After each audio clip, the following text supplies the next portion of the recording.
जय माता दी दोस्तों हमारा कार्तिक मास लगभग अब कम ही दिन बच गए हैं, लेकिन जो ये दिन बचे हुए हैं इनमें जो भी दिन है अंतिम के दिन 5 दिन का बहुत विशेष महत्व होता है।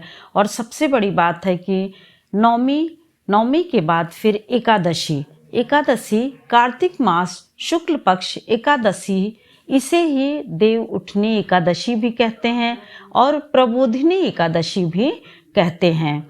तो दोस्तों यह तिथि 4 नवंबर 2022 शुक्रवार को है।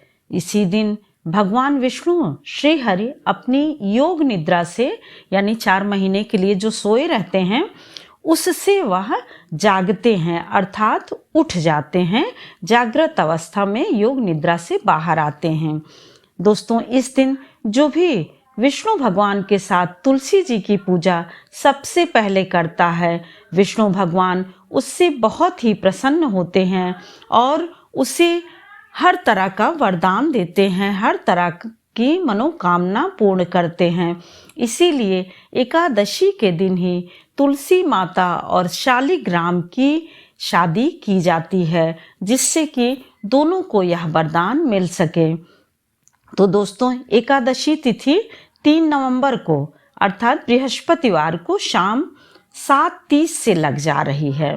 तो यह तो शाम को लगेगी, परंतु यह 4 नवंबर शुक्रवार को शाम 4:10 तक रहेगी, अर्थात पूरे दिन भर। उदया तिथि में होने के कारण 4 नवंबर शुक्रवार को ही एकादशी माना जाएगा और उसी दिन तुलसी माता की शादी की जाएगी। शालिग्राम और तुलसी माता की शादी उसी दिन की जाएगी और पूर्णिमा को विदाई की जाती है। इस प्रकार से दोस्तों समाप्ति जो है आप पूर्णिमा के दिन होता है, यानी 1 महीने का कार्तिक का हमारा जो यम नियम चलता रहता है वह पूर्णिमा के दिन करने के बाद ही पूर्ण होता है। और हमें यदि जानते हैं जैसे सभी एकादशी में आप करते हैं कि एकादशी रहने से पहले 1 दिन पहले दशमी तिथि का पालन अवश्य करना चाहिए। इसमें होता है कि व्रती व्यक्ति को शुद्ध और सात्विक भोजन करना चाहिए, चावल नहीं खाना चाहिए। यह हम अपने कई वीडियो में बता चुके हैं कि एकादशी के पहले चावल नहीं खाना चाहिए, और चावल क्यों नहीं खाना चाहिए यह भी मैंने बताया है। और दोस्तों हो सके तो सूर्यास्त से पहले भोजन कर लीजिए, परंतु ना हो तो कोई बात नहीं है, लेकिन जब भी खाएं आप तो शुद्ध और सात्विक भोजन करें। और आप एकादशी के दिन व्रत करें तो फलाहार करके भी कर सकते हैं, निराहार भी कर सकते हैं, अर्थात जल और पानी या फिर कोई भी आप पेय पदार्थ जो होता है, सूप है, जूस है, ऐसा जो व्रत में खाया जाता है उसी का आप सेवन कर सकते हैं। इस प्रकार से दोस्तों दिन भर व्रत रहने पर हर एकादशी का अपना अलग अलग महत्व होता है, अलग अलग पूजन होता है। वैसे तो सामान्यतः सभी व्रत का एक जैसा पूजन होता है कि सुबह उठना, स्नान ध्यान नित्य क्रिया और धूप दीप माला अक्षत नहलाना धुलाना भोग लगाना, यह तो एक सामान्य हो गया। परंतु हर एकादशी हर व्रत का अलग अलग होता है। तो इस देव उठनी एकादशी में हम हमेशा की तरह सुबह नहा धो करके, अगर हो सके तो जमुना जी नहा करके आइए, वहाँ से जल ले आइए। फिर आप तुलसी जी के पास एक चौकी रखिए। चौकी रखने के बाद उसी पर शालिग्राम को रख करके चारों तरफ गन्ना लगा करके बांध दीजिए चुनरी से और उस पर कपड़ा बिछा दीजिए चौकी पे। इस प्रकार से रक्षा से या फिर छोटे छोटी चुनरी से आप तुलसी को शालिग्राम को कपड़े पहना दीजिए।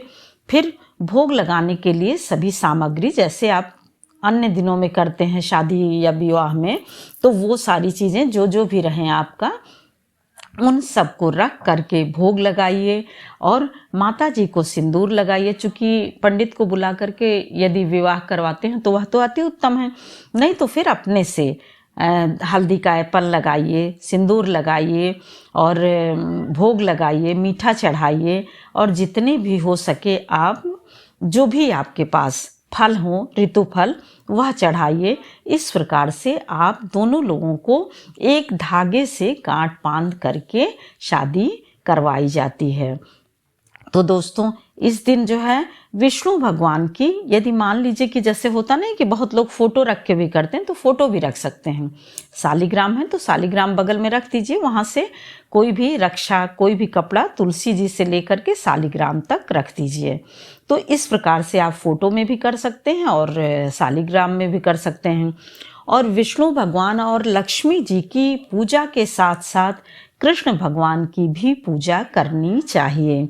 इस प्रकार से दोस्तों हम तुलसी माता और शालिग्राम की शादी कराते हैं। अब दूसरे दिन आप जैसे कि देखिए शाम को ही, अब जितने बजे तक है शाम को, तो इसमें सिर्फ इतना ध्यान देना है कि राहु काल में कोई पूजा ना हो। इस प्रकार से सबसे बढ़िया सुबह 4 नवंबर 2022 शुक्रवार को सूर्योदय में सुबह 6:35 से लेकर के सूर्यास्त 5:43 तक है। परंतु दिन में बीच में राहु काल लग रहा है, तो आप देखिए कि इधर आप 11 बजे तक पूजा कर लीजिए, या फिर आप जो है 10 बजे तक, जितनी कोशिश करिए कि सुबह आप जल्दी से जल्दी पूजा कर लीजिए 10 बजे के अंदर तक। और फिर उसके बाद आप करते हैं तो फिर 1 बजे या फिर 3 बजे के बाद शाम 5:45 तक या 6 बजे तक पूजा करिए, क्योंकि राहु काल जब बीच में है तो उस समय शुभ कार्य करना वर्जित होता है। इस प्रकार से दोस्तों 4 नवंबर को ही हम अच्छे से पूजा कर सकते हैं, शादी तुलसी जी की कर सकते हैं। और 5 नवंबर को शनिवार को 5 बजकर, आप सुबह भोर में जैसे उठते हैं सूर्योदय होता है, तो उसी समय आप 6:38 तक आप जो है तुलसी दल से ही पारण कर लीजिए और पानी पी लीजिए, क्योंकि उसके बाद फिर 9 बजे से फिर राहु काल लग जाता है।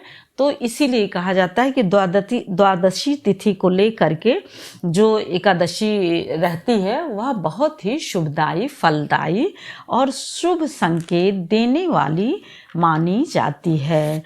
जय माता दी दोस्तों, फिर मिलते हैं एक और नए वीडियो के साथ। तब तक लाइक करिए, सब्सक्राइब करिए और जो भी हो बेल बटन दबाइए, और जिससे कि नोटिफिकेशन सबसे पहले आपके पास पहुँचे और हम उससे अवगत हो सकें।